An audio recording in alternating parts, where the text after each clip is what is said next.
सुनो जी, एक किसान था, उसकी पत्नी पीछे पड़ गई कि मेरे को इस बार की फसल बेच के 10 तोले गहने चाहिए सोने के। बेचारा किसान तो ला नहीं सकता था, गुरुजी के पास गया तो गुरुजी ने कहा कि पत्नी को प्रसन्न रखना चाहिए। गुरुजी ने उसको युक्ति बताई, वो 10 तोले के गहने लेकर आ गया। पत्नी पहन के बड़ा प्रमुदित है। पति ने कहा सुनो, पड़ोसनों को दुनियादारियों के चक्कर में ना पड़ना, बताना मत, कहीं लुट ना जाए, चोर ना आ जाए। अब बताओ देवियों, हम सज धज के बैठे हैं और कोई देखने वाला ना हो। जब बाहर जाती हो तभी सजती हो कि घर में भी सजी रहती हो? बोलो ना।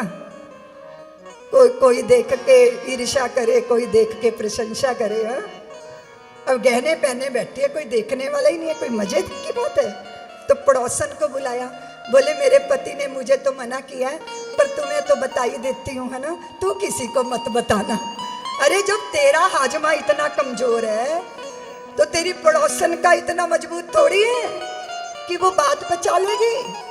पत्थर पचाना आसान है, पर बात पचाना आसान। बात निकलेगी तो दूर तक। अब पड़ोसन से चर्चा कर ली, चर्चा तो चोरों के पास भी पहुंच गई। एक दिन नहाने गई, चोर उसका माल चंपत हो गए लेकर। बड़ी छाती पीटी, लुट गई, मारी गई, कुछ न रहा, ठगे गए, बर्बाद हो गए। उसका पति को लोग बुला लाए कि तेरी पत्नी लुट गई।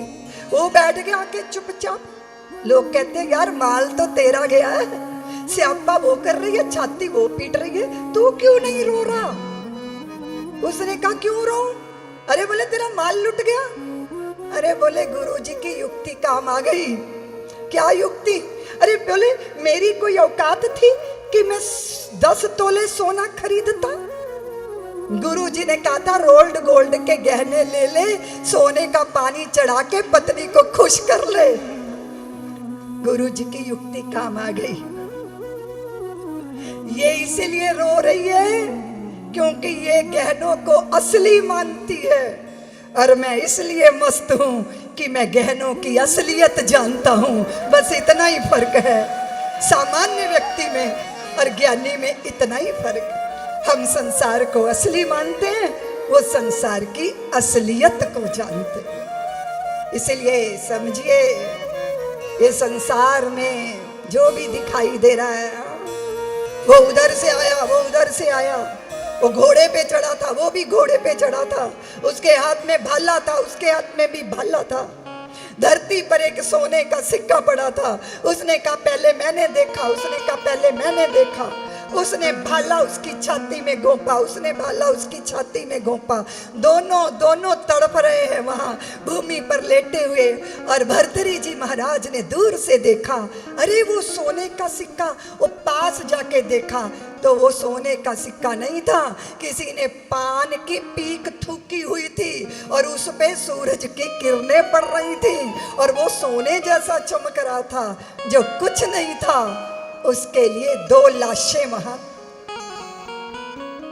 बोलो ना देवियों, बोलो ना।